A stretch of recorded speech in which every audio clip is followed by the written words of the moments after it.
Okay. Okay. Okay.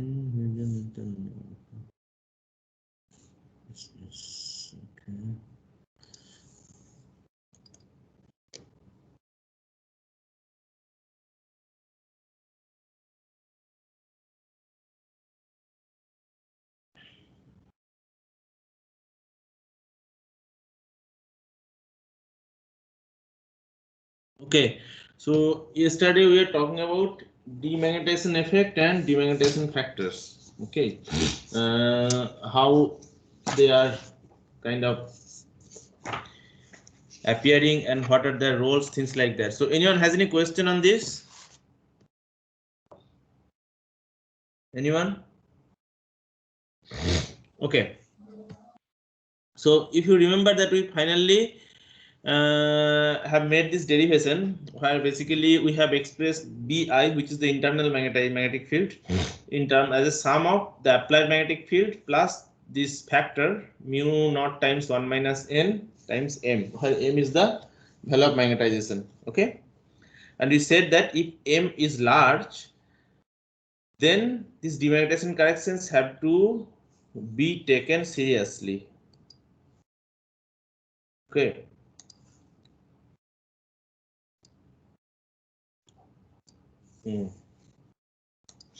And if it is weak, then it can be ignored.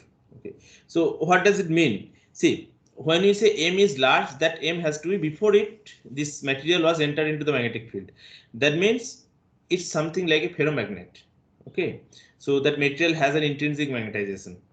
So if that is the case, then in such material our demagnetization effects will be significant. So depending on what direction, what geometry, whatever we are doing, that has to be taken into account. Okay, because this value of n can be different for different geometries. Okay, but if it's a weak magnetic material, let's say it's a paramagnet or let's say diamagnet. Okay, then since the value of m is low itself, then the second factor will be contributing very little.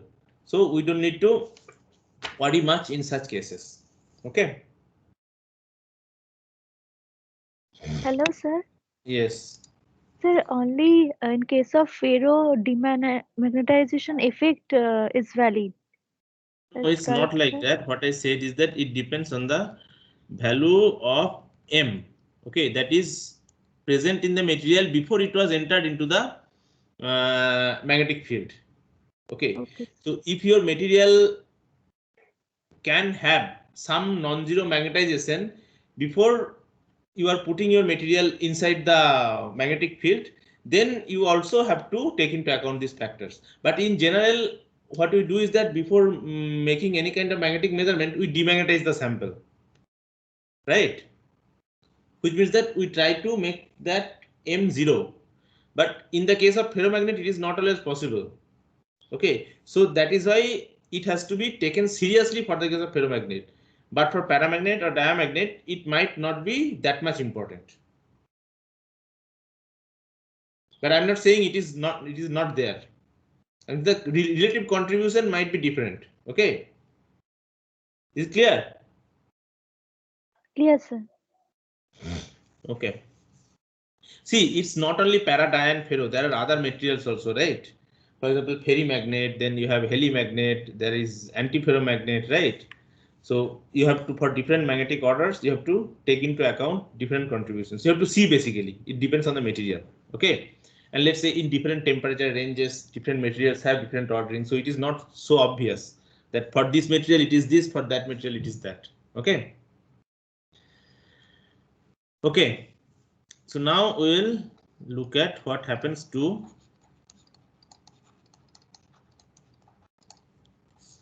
magnetic susceptibility. Okay, so as we know that the intrinsic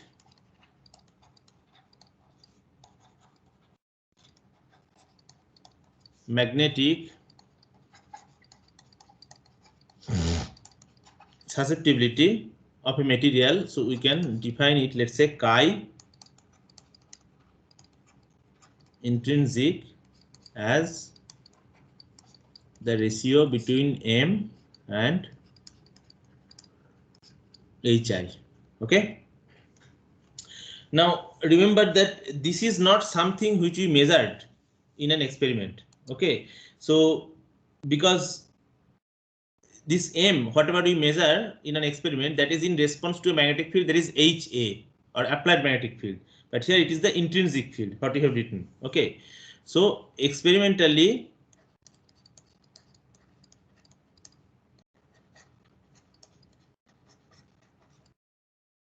what we measure is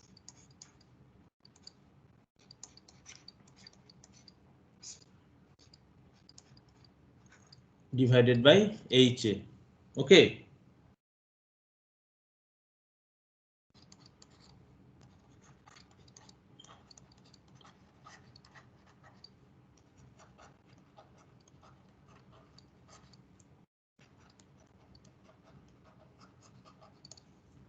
Okay, right.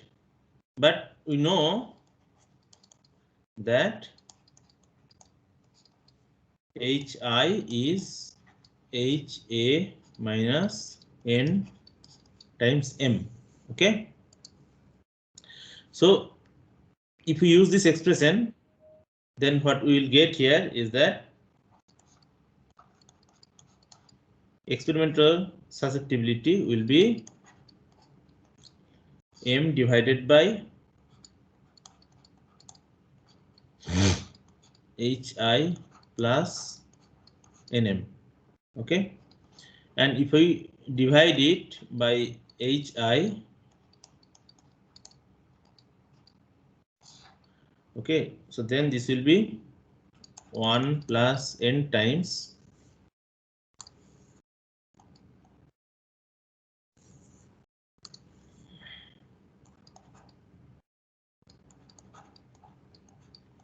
M by HI. Okay, now we call this as chi intrinsic, so we can write it as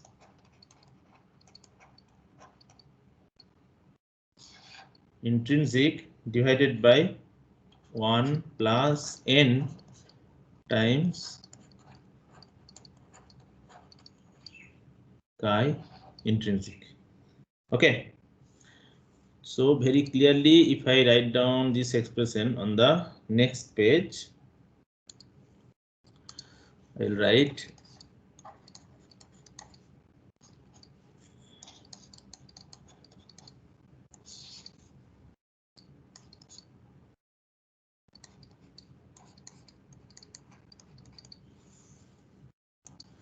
okay.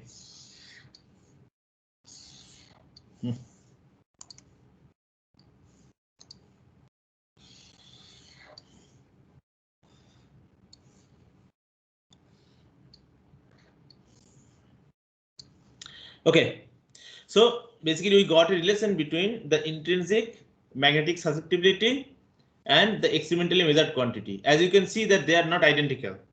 Okay, is there any question on this? Okay, now if the intrinsic susceptibility is very small, let's say this is much lower than 1, okay, then the difference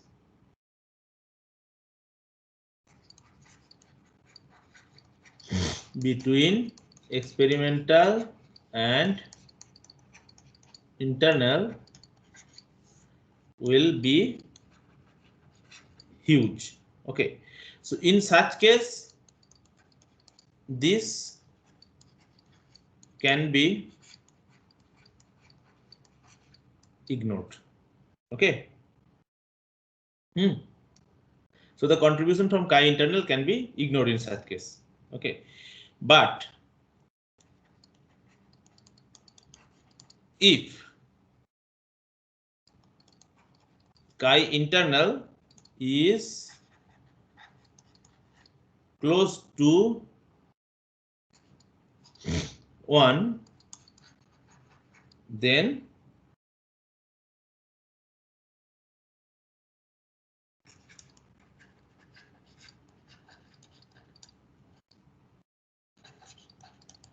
demagnetization effect becomes important. Okay. Any question on this?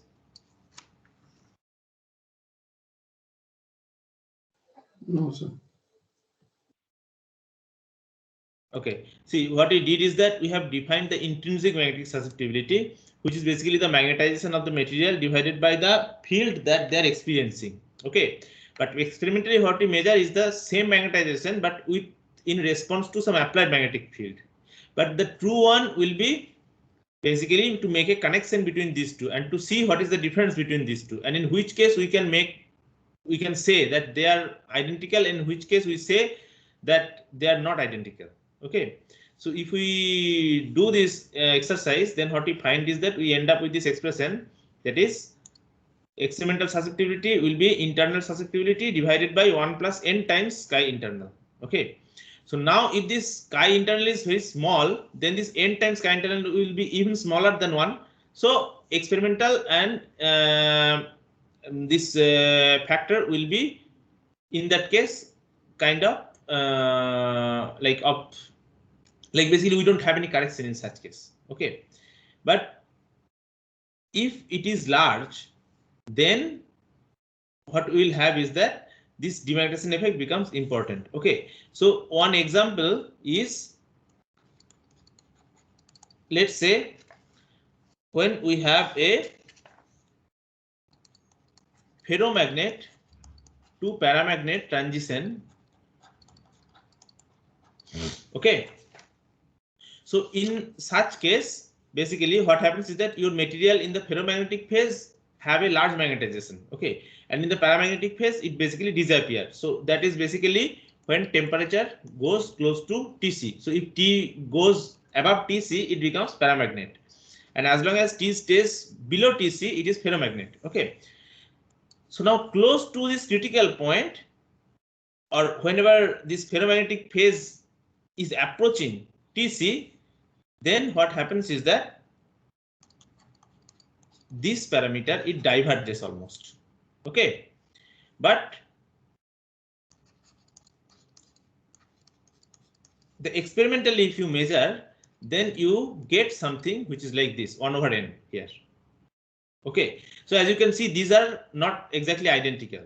Okay, so here they are totally different. So that is why whenever we are close to some critical point or such situations, then it is very difficult to actually measure the value of these quantities. Okay, is there any question?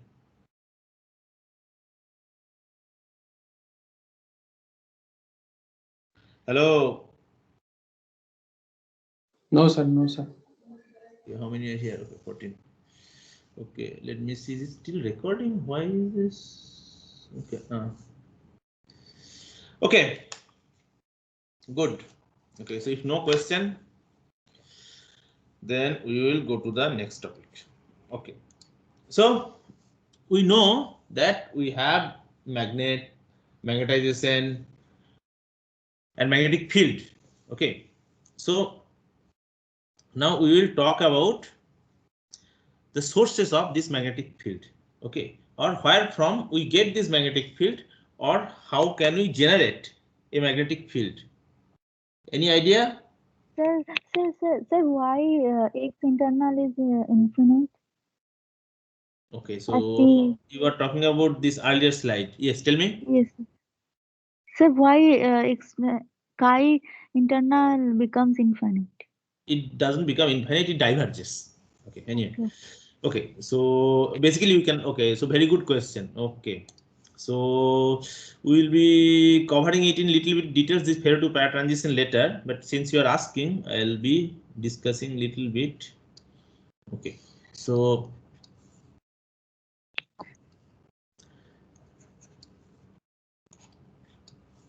okay, so has anyone seen this diagram?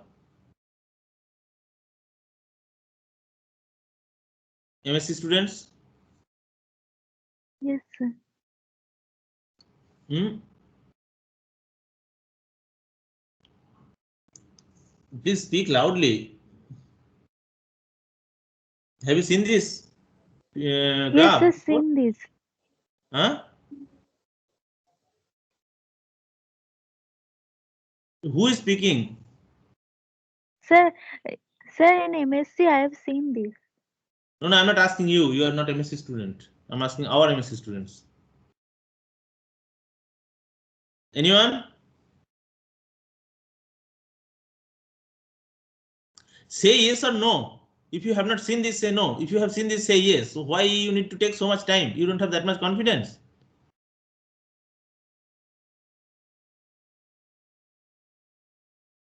Okay, now I have to call by name. Okay, let me see who is here. Okay.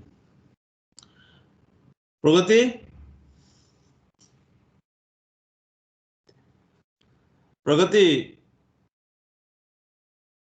Yes, sir. See. have you seen this figure Yes, a sir. graph before? Yes, sir. In which class? In solid state superconductor, I think I don't remember. In that Goodness. chapter, I have seen. Superconductor. Sir, I don't remember. In that chapter, it is magnetism. I think, yes, sir. Okay. Saurabh? Sorry, Sachin? Yes, sir. Which course? Sir, statistical mechanics. Good. Okay, I'm not saying the answer what the Pragati gave is wrong, but this is supposed to be first in this course. Okay, so in which section do you remember? No, sir, I can't remember. No, sir. Okay, chalo. Okay, so it basically tells you that, okay, since, okay, so let me, I think there is no meaning of asking too many questions because I'm not going to get answer. So better, I think I should speak. Okay, so in the left hand side, we have ferromagnetic phase. Okay, on the right hand side, I have paramagnetic phase. Everyone agrees? At least say yes, Yes, or sir. no. Huh? If you don't agree, I mean, you have the right to speak that. I mean, it's a free country. You can speak. Okay, if you don't agree, it's okay. You can tell me that I don't agree. Then I'll ask you why you don't agree and you have to answer. Okay. Okay, so on the left hand side, you have ferromagnetic phase. On the right hand side, you have paramagnetic phase. Okay, so this magnetization, whatever I plotted on the y axis, that is something called as spontaneous magnetization. Okay, right. So now what is spontaneous magnetization? So this is the magnetization what stays in the material even if no field is present. Okay, agreed? Now what happens in the case of a ferro to para transition is that when let's say T is very low or close to 0, then the value of spontaneous magnetization is highest. Okay, but as I increase the temperature, slowly because of thermal excitation, this value goes down. Okay, right? Yes, And sir. close to Tc, this value is suddenly falls to 0. Okay, so you need to keep in mind that as long as T is less than Tc, okay, M is non-zero. Okay, and as soon as T becomes greater than Tc, M's become 0, right? Huh? So what happens at T equals Tc? Do you understand? So the question is what happens at T equals Tc, that no one knows, because this is a critical point where you have a phase transition. Now you know probably that whenever there is a phase transition, there are lots of thermodynamic parameters that diverges. Okay, so system either releases heat or it accepts heat, absorbs heat. Okay, so things change anyway. So that is why it is very difficult to say exactly what is the value of certain quantity at the critical point itself. So all you can say is that very close to critical point, this side or that side, we have that value. Okay. Now in this case, for this ferro to para transition, what happens is that at the point which is very close to Tc, we have a non-zero magnetization although there is no field. Okay, so which means that the material itself possesses a magnetization which gives rise to this indefinite susceptibility, because effectively what I have is m by h, right? Now h is close to 0, but m is non-zero. So effectively this quantity will be diverging, right? Yes, sir. Okay, so that is why I said this internal susceptibility is diverging. But I cannot measure this thing experimentally, because if I measure experimentally, then I have to apply a non-zero magnetic field, right? Yes, yes, yes, sir. So then basically I have something in the denominator. So the value will change then. And it has been observed that the value goes close to 1 by n. So that is why basically this difference is appearing. Okay, Arpita? Yes, Is it sir, I clear? understood. Understood Yes, now, sir. right? Okay, good. So now coming back to, so what are the sources of magnetic field, or let's say how can we generate magnetic field in the laboratory?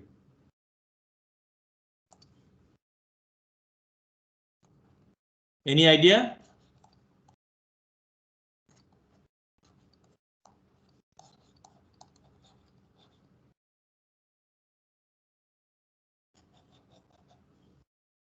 No, nothing. Okay, so how many of you have seen a magnet or used a magnet in the laboratory? I think all of you have done some laboratory experiment, right? I think except probably, okay, so we have, I think Abhishek.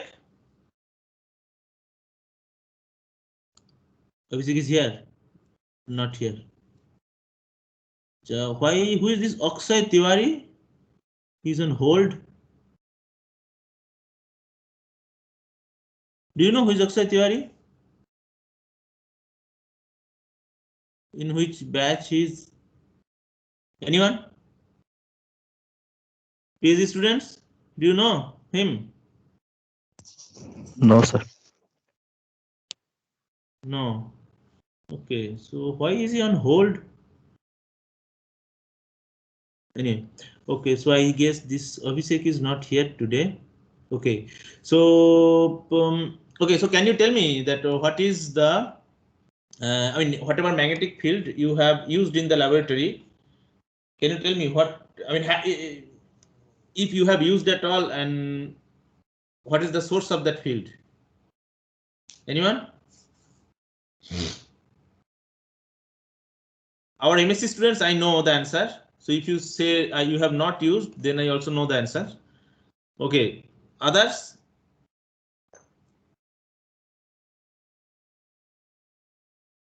Toidur? Sir, spin you- angular Yes, sir. momentum, sir. Yes. Spin angular momentum, right idea. I'm just saying sources of magnetic field, not I'm asking you to get into the electronic picture. I'm just saying just magnet. Have you seen in the lab? Yes, sir. Electromagnets. Yes, electromagnets. So how they are made?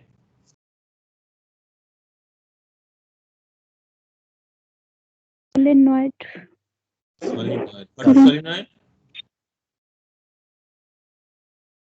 Solenoid is a type of coil wrapping. Yeah. Okay, very good. Okay, so now I'll come back to our MSc students. Okay, so who will answer now this time? Let me see. Okay. Abdul?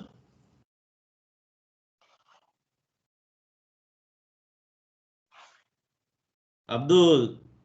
Sir. Yes. How are you? I'm fine, sir. Okay. Fine, sir. Tell me, have you used any magnet in the laboratory? Sir, I used, but I don't remember now, actually, You sir. don't remember? Why?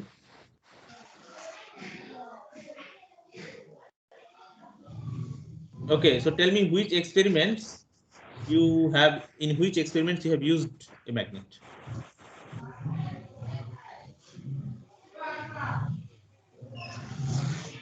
At least name one experiment. Sir, so to measure susceptibility of a solution actually. Okay. Any other experiment?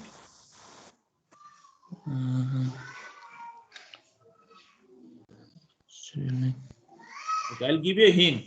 Okay. When Yes, sir. you enter the lab, Yes, sir. Yes, sir. on the left hand side next to the almirah,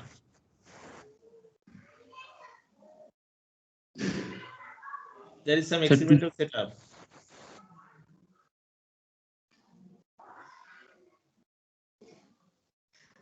Sir, NMR spectrum. Do you think you used any magnet there?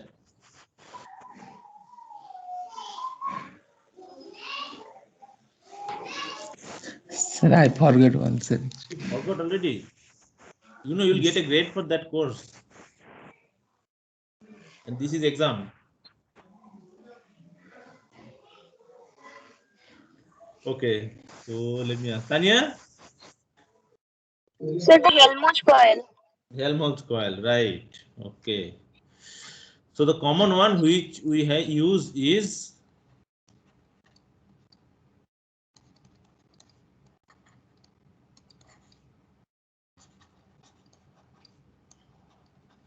electromagnet. Okay. So what is so special about it? So here basically we have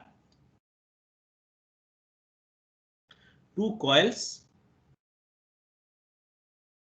okay, which are of identical size and shape, okay, and they are connected, okay.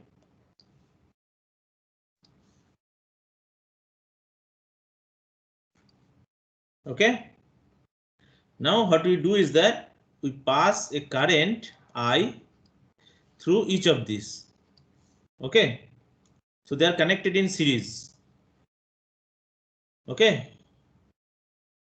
Let's say this radius of this coil is R.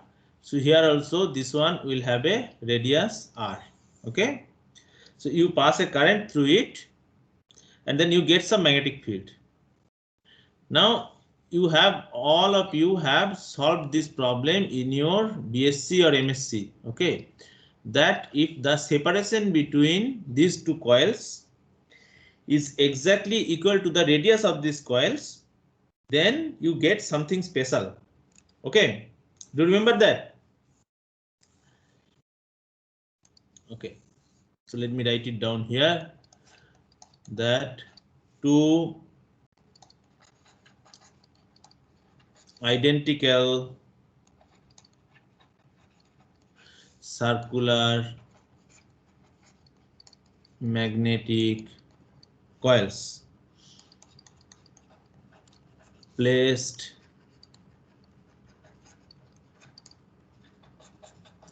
symmetrically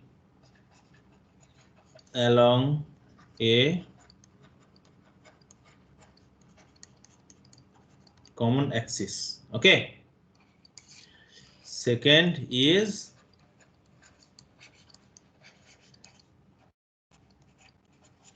distance of separation h equals r, okay. And third thing is that each coil carries equal amount of current in the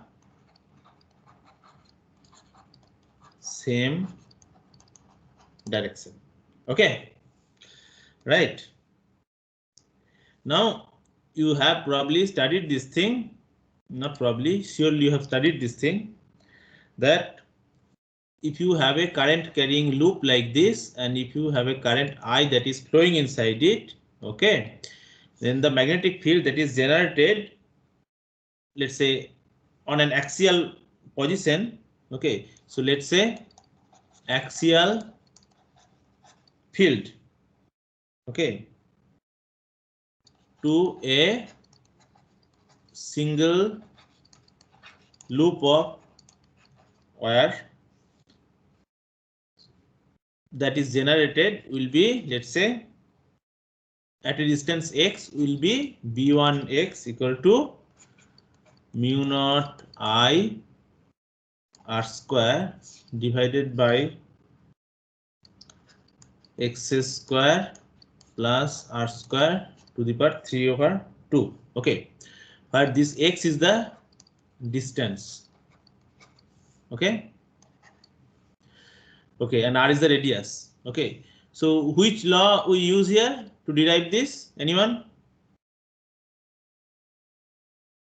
Biot-Savart. Very good. Biot-Savart. Okay, and now here we have two coils.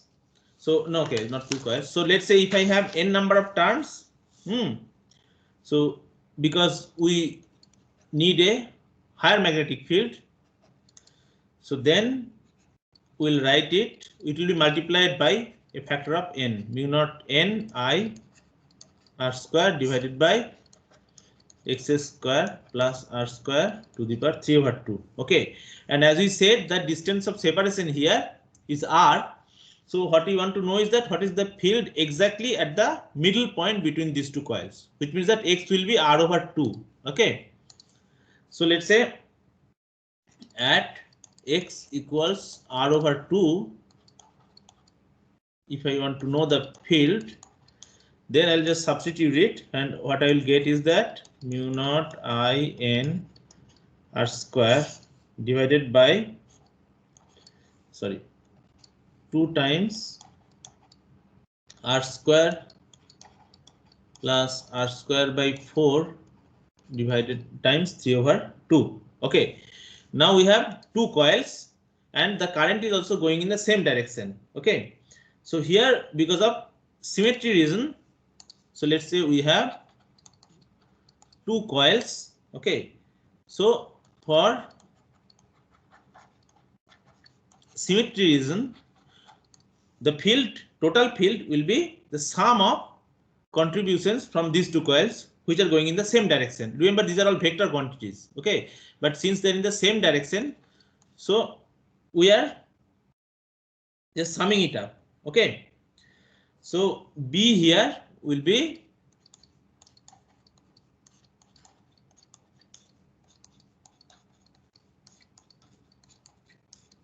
okay.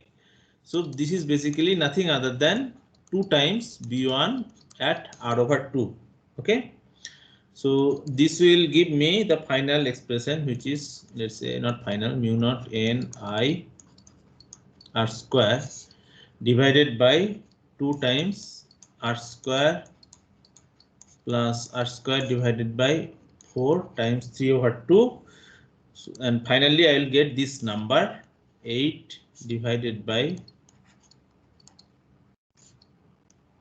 mu naught n I by r. Okay, everyone agrees? Yes, sir. Okay, so I think you all have done this thing. This is very easy exercise, and I just did it because in case if somebody need the expression.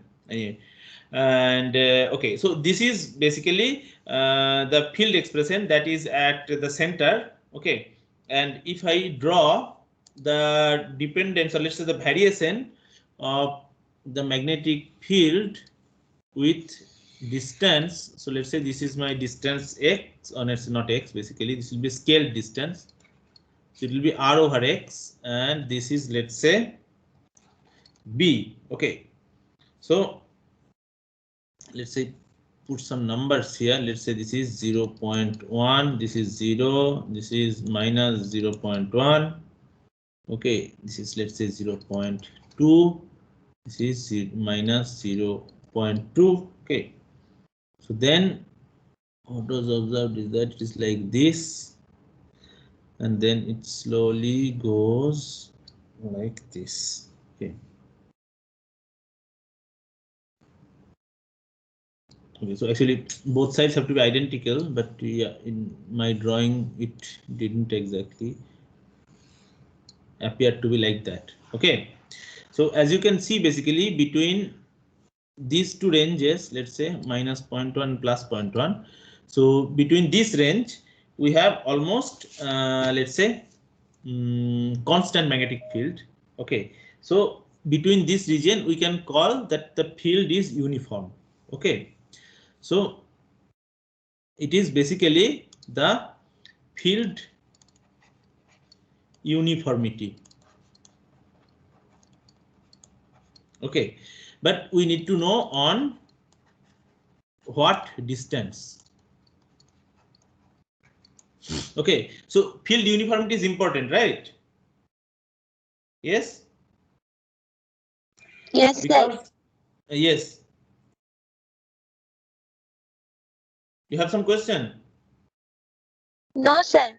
Okay, so basically what we are having is that we have like a one coil like this, okay, another coil like that, okay, and let's say this is my axis, okay, and let's say this is the distribution of field from this coil, okay, and let's say this is the distribution of field from the other coil, okay. So effectively what I have is that this particular area is the region where I have uniform field. Okay, so this is basically my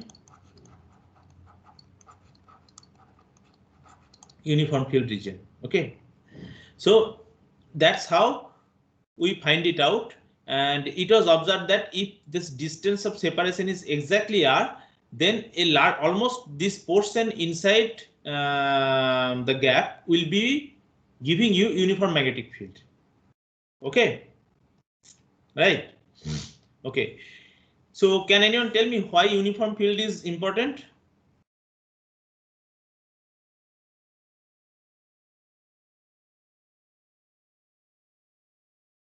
Anyone?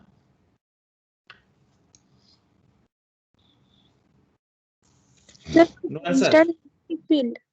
Huh? Yes. Who is speaking?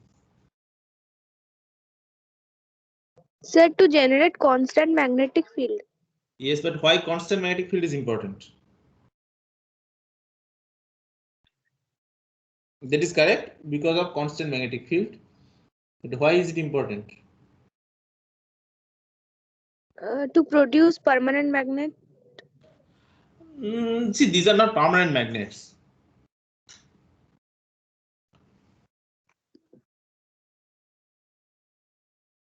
This is a very simple answer.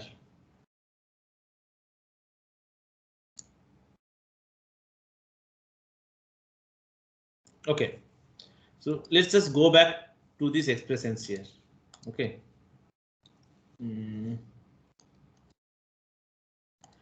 You see, whatever these expressions we are writing, let's say susceptibility or magnetization, okay, we are writing as H.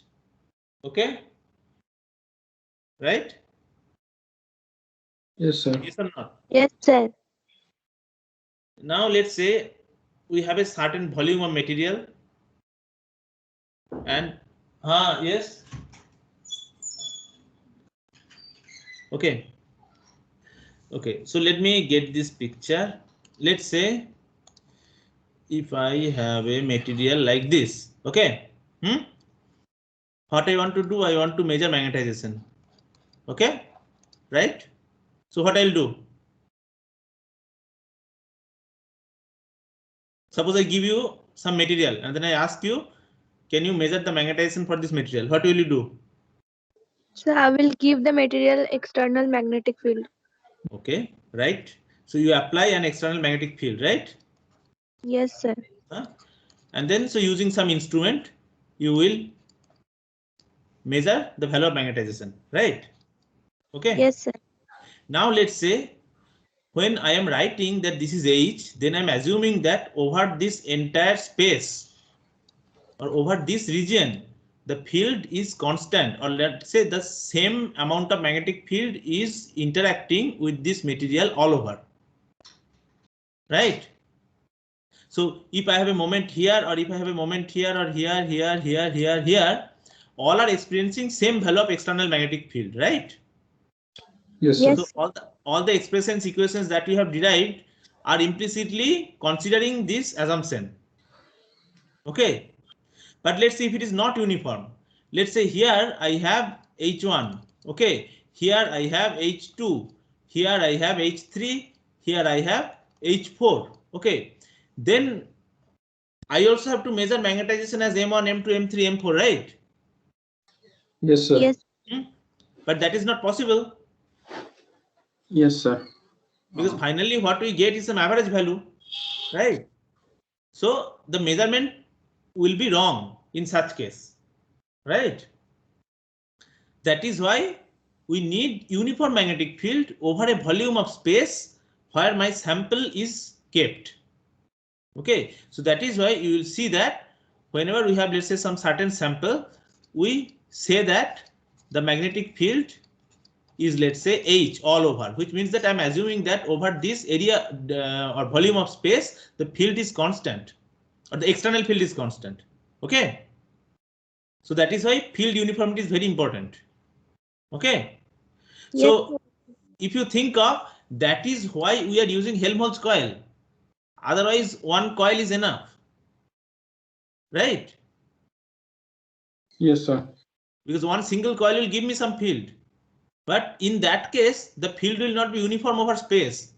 It will have a distribution like this. Where you see it has a distribution, right? This red line. Okay, so at each point, so let's say this is my axial distance. Let's say this is x. So at each value of x, my field is different then, right?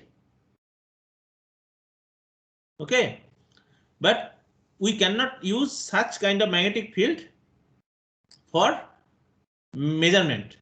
So we need uniform magnetic field. That is why we create this configuration, that Helmholtz coil, where we have two exactly identical loops that are separated by this distance r, so that in such a configuration we get a uniform magnetic field over the distance that is exactly equal to the separation between these two coils. Okay, right? Is it clear? Yes, sir. So here you see that is why minus 0.1 to plus 0.1.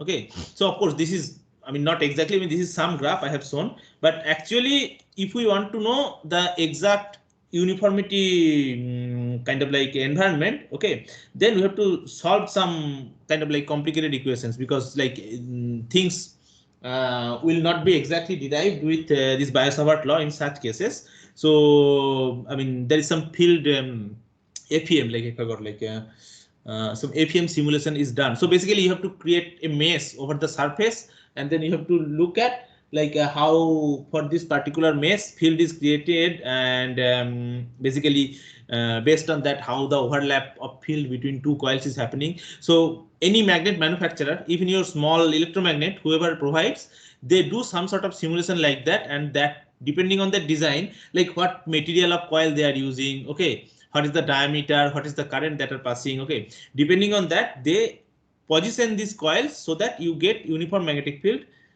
within the two coils. Okay, right? Any question?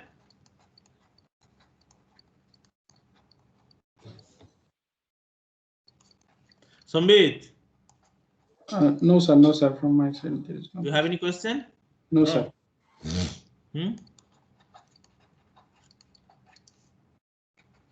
So is this part clear? Yes, sir. Okay.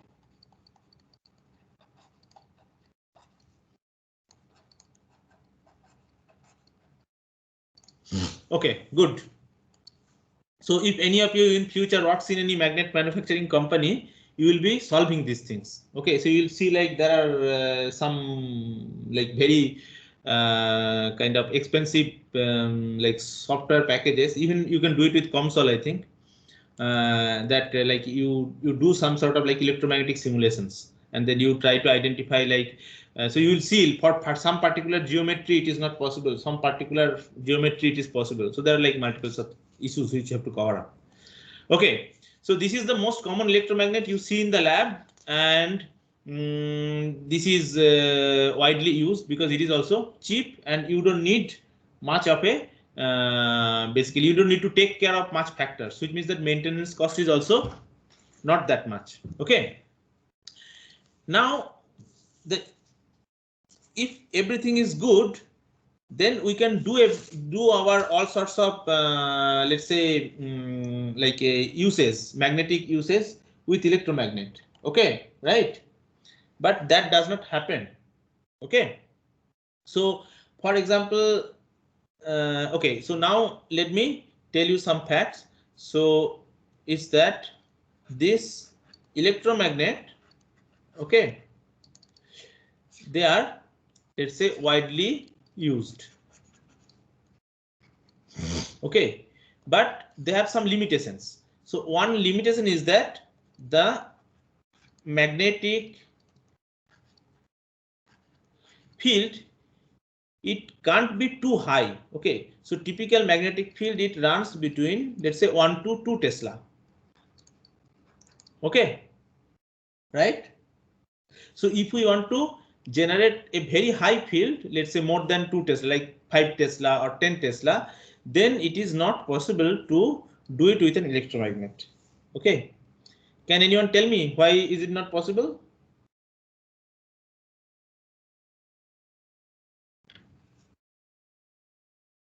Anyone?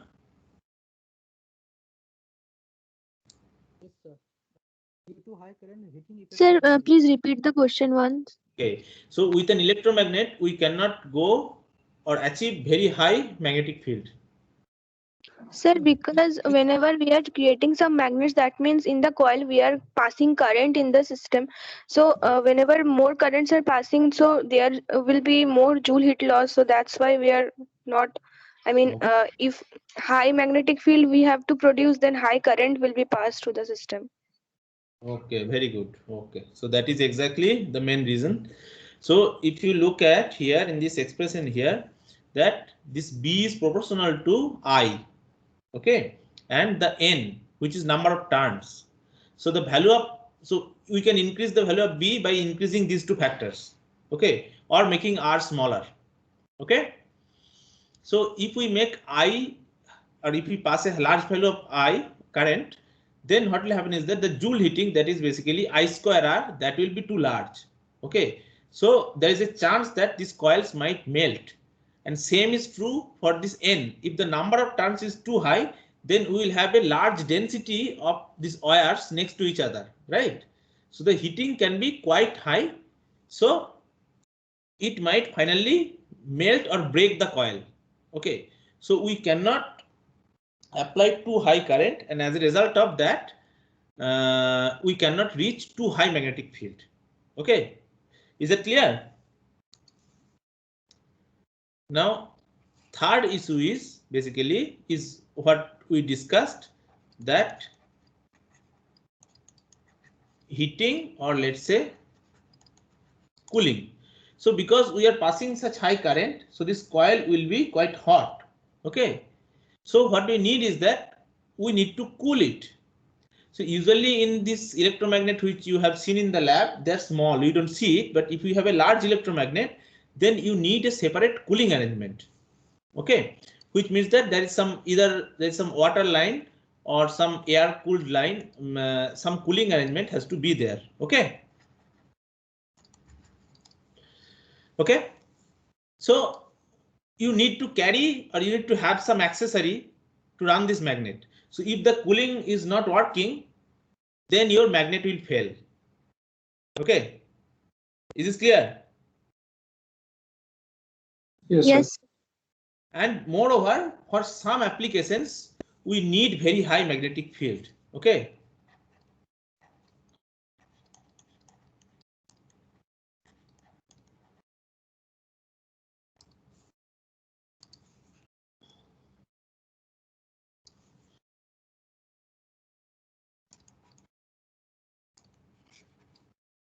Okay. And fifth one is basically energy consideration. Okay, so I have written 2 points here. Okay, so some applications need high magnetic field. Can you give me any example of such application?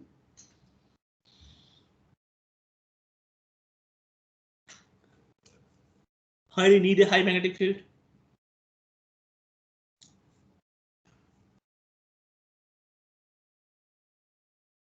Okay, I'll give you one example. So you have heard about MRI, right? In hospital, you have? Yes, sir. Okay, so nowadays MRI has become a very common like kind of like let's say disease detection tool, and people do it. Basically, in every hospital you have this facility. Okay, so in a MRI, basically what you do is that you apply a high magnetic field and you scan or image the whole body. Okay, so there you need a very high magnetic field. Okay, so that is one application. Then there are other applications. Can you name any of them?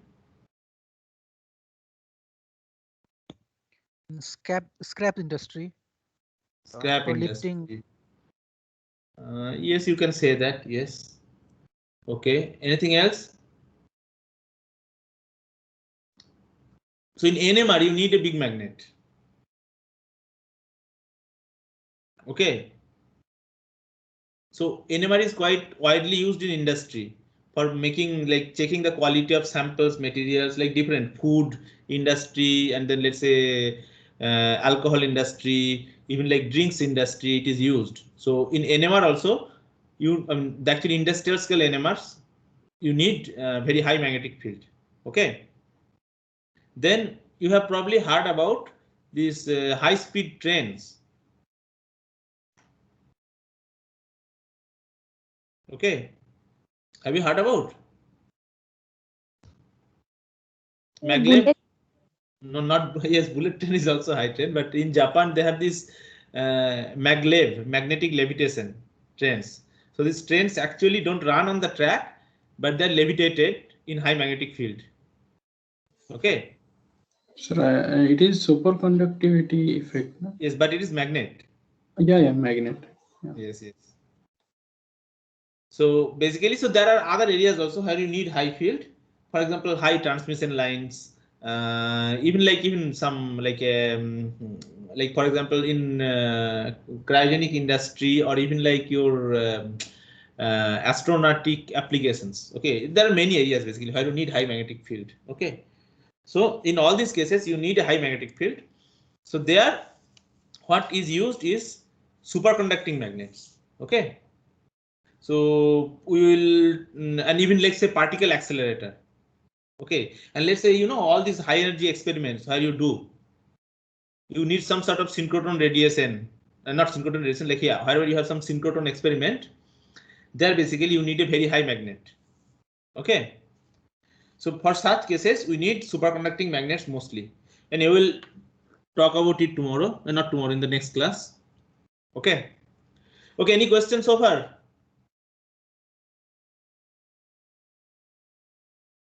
Anyone? No? No, sir. Okay, then. So we'll stop it here because I think some of your friends have some probably meeting.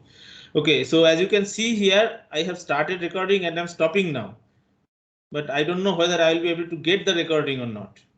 Okay, so I'm stopping it in front of you so that you are my kind of, you can tell me that if you see it's asking me stop recording. Okay, so I'm stopping.